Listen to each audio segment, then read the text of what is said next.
episode of Expedition Dogman. My name's Jamie, and I will be your host for this evening.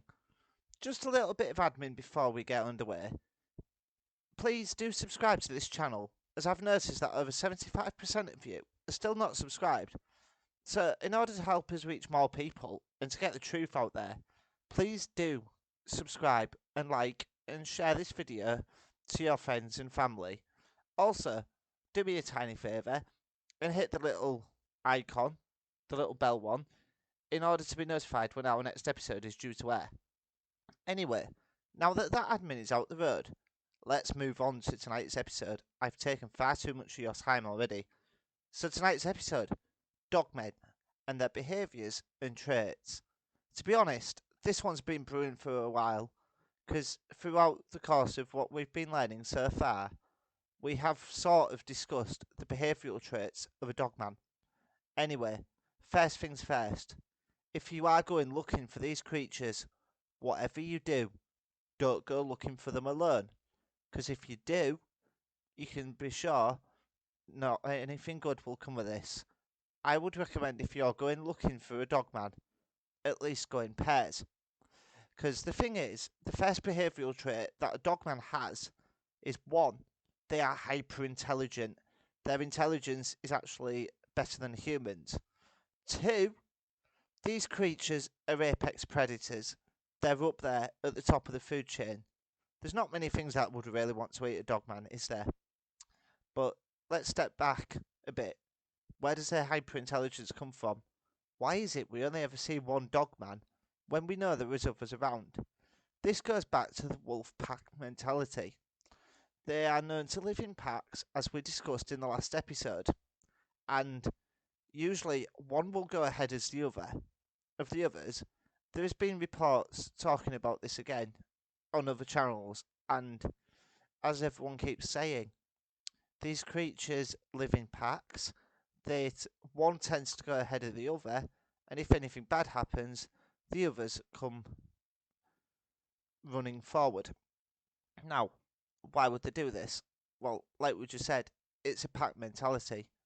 But what sets these creatures apart from wolves is the fact they are hyper intelligent. Furthermore, why do they like to go in trees? Normal wolves don't do this, but because of the design of these creatures, they tend to live in trees. They can climb due to the fact they can walk around on their hind legs. And like we mentioned before, way back when we started, these creatures like to get a view of what's going on around them. And this, to be honest with you, is a hunter's skill. We talked about this in Dogman, Real Life Predator. Please do check that one out if you do have the time. Now, they like to get the view of what's going on, so that way they can be alert and aware of humans. 2, another reason, why do they talk to us? How can they? Well, there's theories out there saying that they can talk mentally to us, and by this I mean they talk telepathically. They can tell us how they're feeling, what they're up to, and whether we're in for a bad time or not. Talking about bad time, well, are they as vicious as the reports say? To be quite honest, I'm really on the fence about this one. Yes, like any creature, they are wild. They live in the wild. And, to be honest, if we step on their territory, they're going to make sure we get us off it. Whether that's by scaring us or whatever. Moving on. Now, this main problem is found in America, and I would not recommend shooting at these things, because the thing is, they are very hard to kill, and to pardon my French, you are more likely just to piss it off.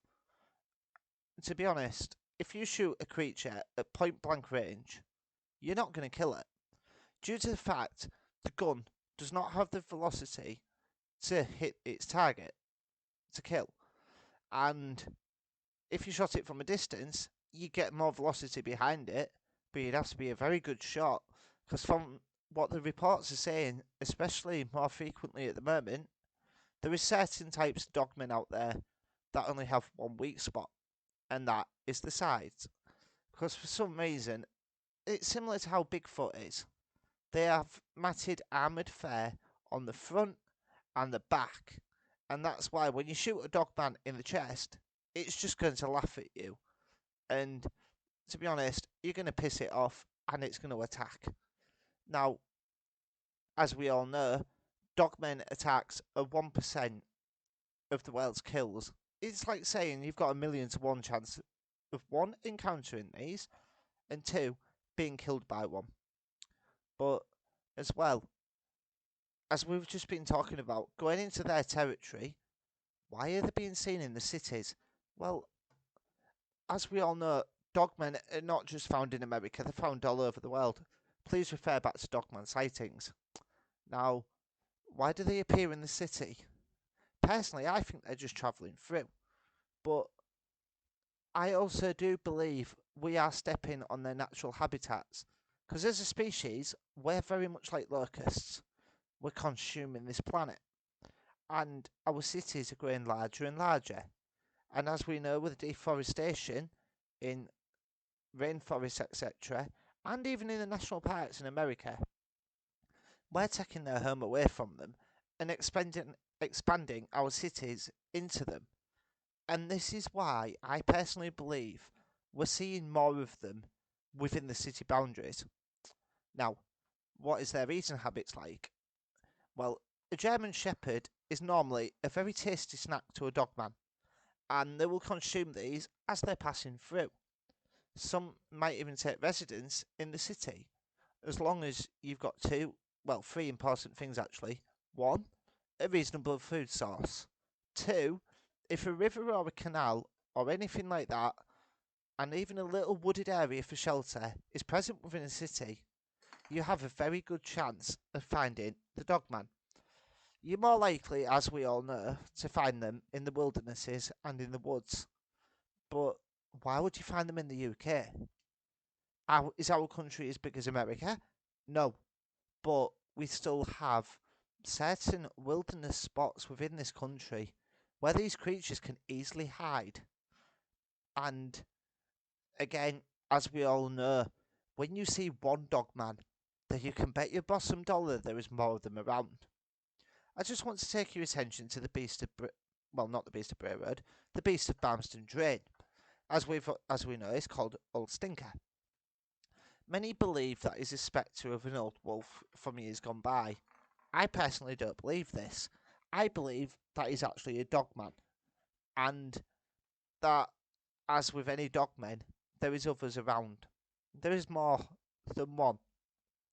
And personally, on the Beast of Barmston Drain, I don't just think it was one dogman causing the issue. I think there is more of them on the East Yorkshire coast. But what do you think of that? Anyway, moving on. Why do they give us that sense of dread? Why do they give us that awful dog smell, as Cisco alluded to when we talked to him? Well, to be honest, I'm not 100% sure as to why they do this, but they are guardians. As we know, Bigfoot are the guardians of the forest. Dogmen are the guardians of the passageways. What I mean by that, and this sort of does fit into the interdimensional theory, but not fully. It depends on your beliefs, really, this bit. But Native Americans, as I talked to a Native American dogman, they are found near cemeteries. Why would they hide there? One, tree lines. Generally, most graveyards are covered in trees. Two, as we know, Anubis, as we talked about in Dogman Origins, is basically a dogman, and he was the guardian of the underworld. Personally, I don't understand fully why they like cemeteries, but each to their own on that one, I suspect. But yeah, do not piss a dogman off, because it could well be the last thing you do. So, what do you think of these theories and these traits and behaviours? If you know of any others, please do let me know in the comment section below. Next week, we will be talking about the government, so be prepared. It might sound like a conspiracy theory episode next week, but it's not. There is more truth to this than you think. So please do keep an open mind. And until next time, my fairy friends, be aware of what goes bump in the night, and please do be aware of the howl.